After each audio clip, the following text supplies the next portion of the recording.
Hey guys, so I got the GT350.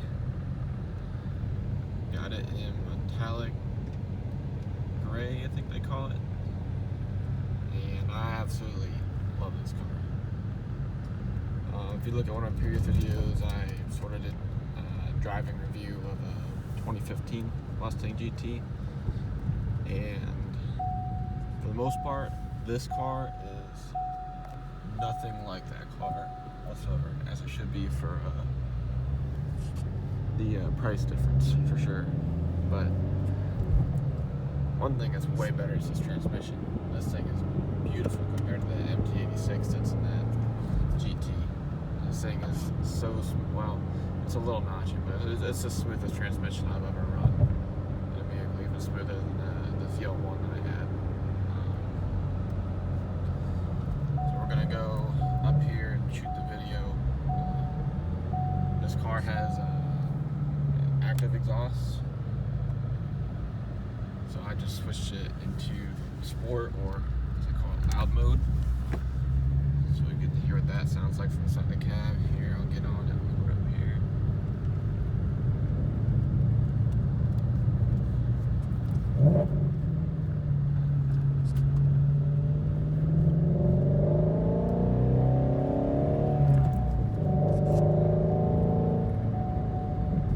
So that's sport mode, and we'll turn it back to quiet so you can hear the difference. I'm doing this with the toggle switch down here.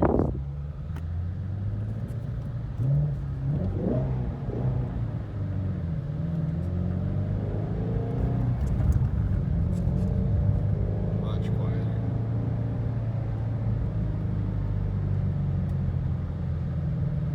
Alright, let's turn the loud back on.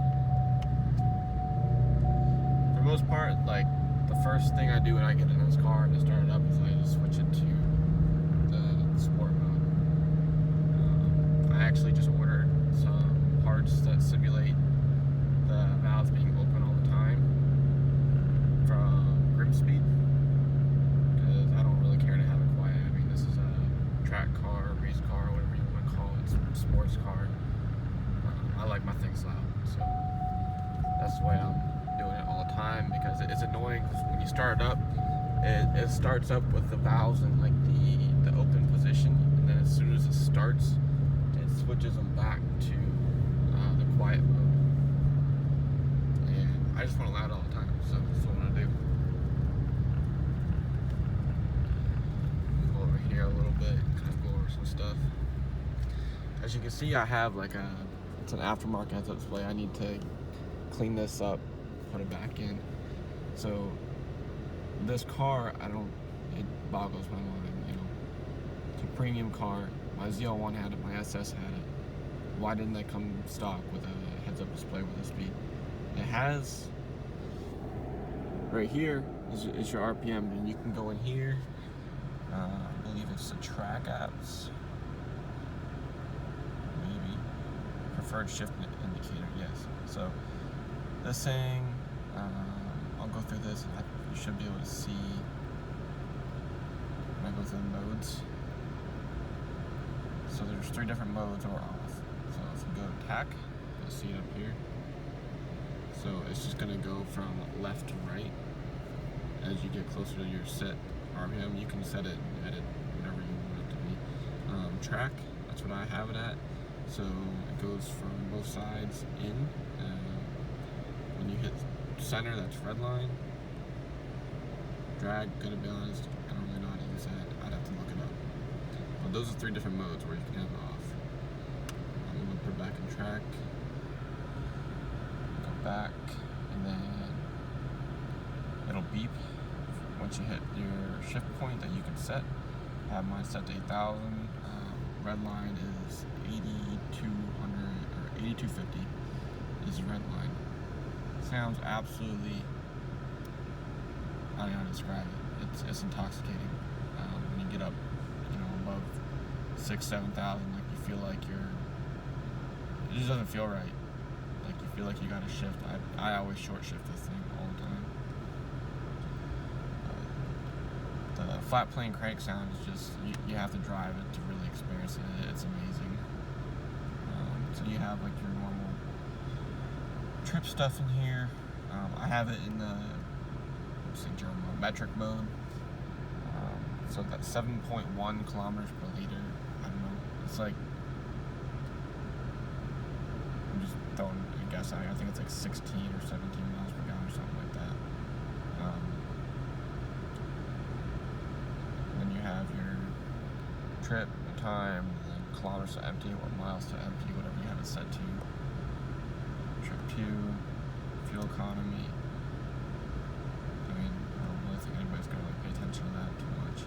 Then you go into your gauge modes. You can go through all of these. You can actually go into each one and have it displayed.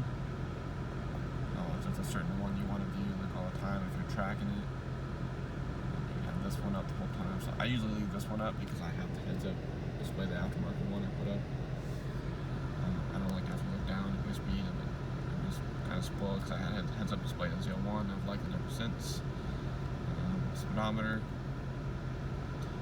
GT, the 15 I had didn't have this, but my friend's 2018 does have this digital speedometer.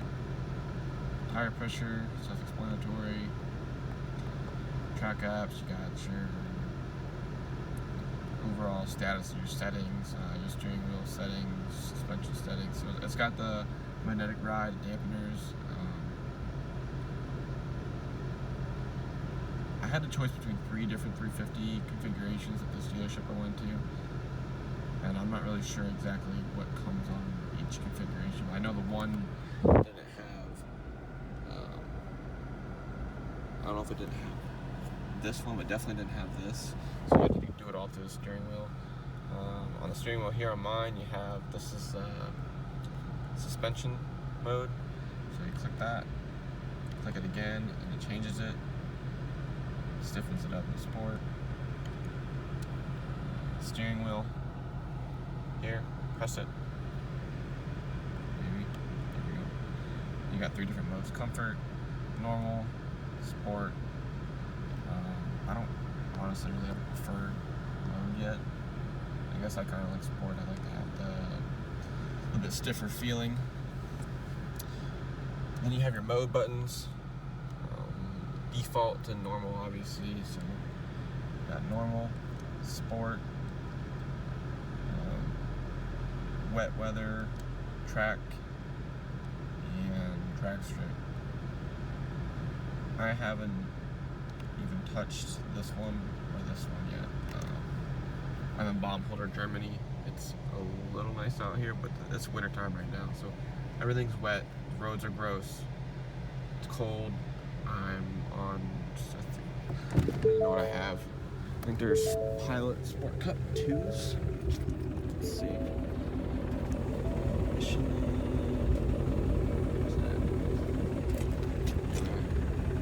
Pilot Super Sports. So, not Cup 2s. Not sure if this is one came on in stock. It only has 200 miles on it.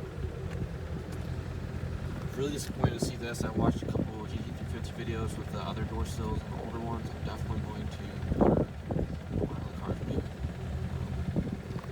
Let's put the e-brake on. But yeah, I want to get the GT350 door sills from the 2016 because I don't want this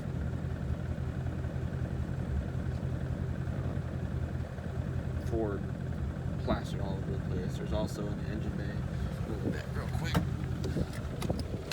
One thing I love about this engine is I can say that it was hand built, and there's actually signatures underneath here to prove it.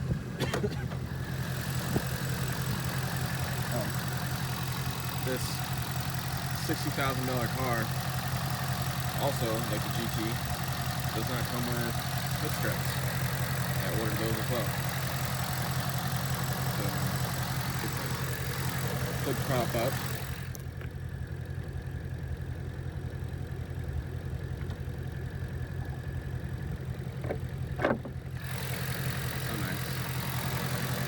Everything in here is stock.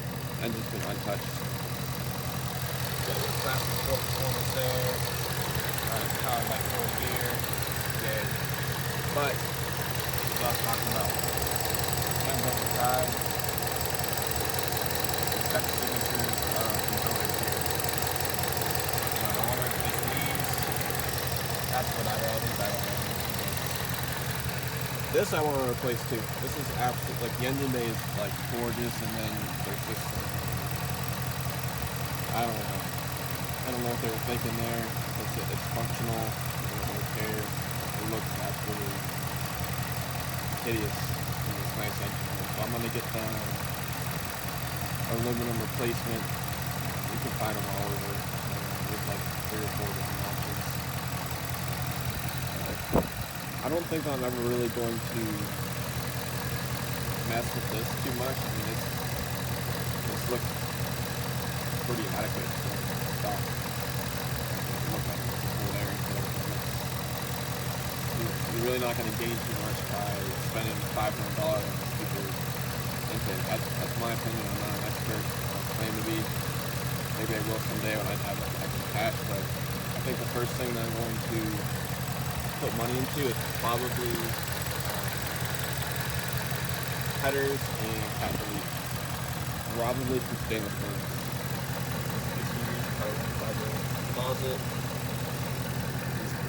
Stripes. Was never really into stripes, but I thought they looked pretty nice on this car. They're vinyl, black accents, not painted on. As far as I know, only the GT350 come with it. It's like a $10,000 option. Maybe the new 2020 250s, you can get that done too as well. I am a little worried about dexterity of them, drop chips and stuff. I guess we'll see. I'm sure I can probably get some kind of ceramic coating across the whole car and probably help defend against that. Yeah, the stands are there's really not a whole lot to say. Flat plane crane, hand built, sounds amazing. It's a little noisy. I think it's pretty quiet for the week. Walk around here.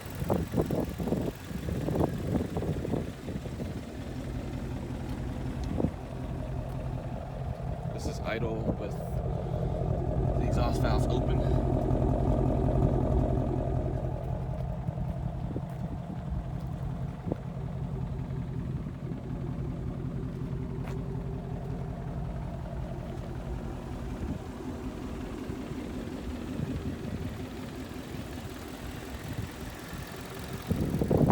Another thing I ordered as well. It's got this Shelby down here, like very, very subtle. I ordered some vinyl inserts, white. I thought about doing red, but I feel like the white would make it pop and match the stripes. So there's gonna be white lettering in there. I like to flex Carroll Shelby's name on this thing. His name a lot less. I'm really a huge Ford fan, but I'm not gonna lie, I love this car. I'm gonna go back to the inside now. Also wanted to show you the trunk space. I mean, I think it's a lot better than the new 6th gen Camaros. I mean, it's quite rather large for a full-fledged performance car. And then also, as you can see, the seats fold down as well. So you got plenty of cargo space in here. For a sports car, anyways. Box, they gave me a license plate bracket of some sort. I think it's, yeah, it's a quick release from license plate. Yeah, these freaking morons here. I mean, the back one, I'm not sure how it's fastened on there. The front one, they freaking drilled holes right into the body of the car. It's really irritating. I'm really gonna like that. Right through the. I guess I'm sure there's a body shop out there that it's a quick, easy fix. Put some filler in there, paint match, blah blah blah. This is pretty sturdy, but I worry about hitting this when I get in. There's some passenger stepping on it when they get out the other side. It does collect a lot of dirt up through here. I haven't ordered them yet, but they make blockers that sit in here. Obviously prevent all the rocks and crap from Alcantara paint down there.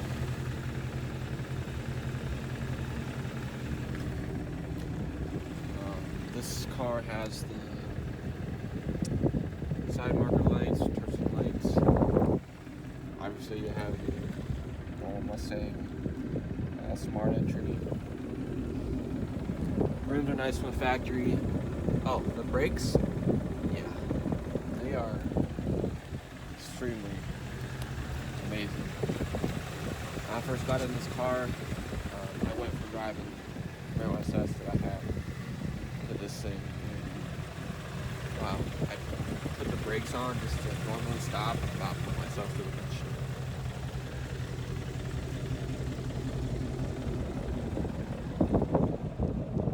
And also, as I stated, this is winter time now, so I did order winter tires. I got Michelin PA4 Alpines or Alpines or something. But these Pilot Superforts or whatever these things are, they've actually done pretty well. I mean, I've driven it in the rain. They don't do good in snow. I tried to snow a little bit. They just, I mean, obviously they're full-fledged performance tires, so they didn't go anywhere. So I had to borrow a friend's all-wheel drive car to go to my appointment. It was to be expected. I'm gonna do a review of the snow tires and the Shelby driving in snow. Once we get some snow and I get those tires on, and we'll do that. As far as the trim, it's about the same as a GT. I mean, not gonna lie. The only thing that sets this Shelby apart from the GT is the fact that, well, it has this cute little badge there, and it has the Alcantara alongside here, and then you have your Recaro seats, which I love these seats. Some people might like the comfort seats that come with the heated and cooled option, but I wanted the full-fledged track performance setup. You can get the GT with a track bag that has this cage. So this one has it from the factory. I think this is pretty plain Jane right here around the radio, so I ordered some carbon fiber trim pieces. Debating whether or not to do this part up here. I'm probably not going to, but I'm definitely doing this. This part, maybe this, and leave this alone for now. This is all going to be carbon fiber trim, not real carbon fiber. Obviously, it's vinyl, but who needs to pay for carbon fiber for trim pieces? But and then this part, carbon fiber trim. Someday I'd like to do this door sill part here, and right here, and right here. I think it'll make the car pop out a little bit more. I think they make a piece for this. I mentioned this in my last video of the GT. Like, you have this really nice premium car. I mean, it's got plastics and stuff, yeah. But premium car, you got this thing that looks like it belongs on a dang fleet truck. I mean, maybe I'm just being but I feel like I've been kind of negative in this whole video, which really wasn't my goal. I really love this car, but I love this car more than the 2013 ZL1 Camaro I had, and that is saying a lot, because that car, I thought that car was going to be like the only car I ever wanted. I do want that car again. My dream is to have this car for good and another 13 ZL1 in the garage and call it a day for sports cars. But this, I definitely want to keep this thing forever. There's nothing out there like it to me. It's got the shaker system. I mean, I don't really think I need to say too much about that. It's decent over a basic radio system. I don't really think it's that great. I think the Boston acoustics in the Camaro system, or the Bang & Olufsen system, is going to be a lot better than the shaker system. But most of the time I have the radio off, windows down, I'm listening to this engine. I'm going to get into that next. I don't really know much else to talk about the car. Oh, the handling. compared to the I was really scared the handling was going to be awful like the GT, but you know, it's a Shelby GT350. They obviously put a lot more quality steering and suspension component. It's got the, you know, Magna Ride, and it's got different steering setup, different steering box. So it does like to follow lines in the road, you know, tram lining and all that, but it's not like the GT. It's not sloppy. It's a very firm steering feel, and I don't feel as nervous to take my hands off the wheel. It feels very comfortable, very glued to the road, very refined, and I'm pretty happy with it. And obviously it's got the 305s on the back and 295s up front, which obviously help with grip compared to the little, I think it was like 235s on that GT, which was ridiculous. But yeah, back seats, they look pretty comfortable. I mean, obviously there's not too much space, and be good for maybe kids. I haven't sat back there yet. Honestly, I don't really plan. Maybe I will, just to do it, see what it's like. But it looks comfortable. Can't really say that somebody my size would be able to fit back there comfortably, but they're there. I don't have any plans to ever do the seat delete. Love the box, real basic, pretty small, not much junk in there. Yeah, that's all I can really think of to say about it. I wish I had some features like, what do you call it? The rain sensing wipers and the automatic high beams. That'd be nice, but that's just being nitpicky, to be honest. Overall, I love the interior of this car. I mean, it's the same as the GT, just about. But steering, suspension, transmission, engine, all the real stuff that matters. Freaking nailed it. I absolutely love it. I think Carroll Shelby would be absolutely blown away by this car, and very proud to have a GT350 label on it. Like I said, I don't plan to, I'm not rich by any means. I don't even claim to be rich. Not even close. Payments are $600 a month for me. Quite manageable right now. The only way I'd ever get rid of this car is if I was in financial crisis, and I just absolutely couldn't do it. But I plan to keep this car for good. This is the 14th car I've had since I've been to Germany for 2 years. And it's going to be my last unless I get maybe like a beater or something to hold me over if I decide to ship this back home early before I PCS or ETS from Germany. That's the only way I'm going to get another car. I mean, I have my truck back home too, and then fiance's got her car, so we'll be good. This is the only winter this car is going to see. It's not too bad out right now, as you can see, but once I get back in the States, it's going to be garage in the winter for the most part, and a lot better taken care of. I'm going to do my best here. I got a car cover on the way, so it doesn't get too frozen when it gets snowy out here, so yeah.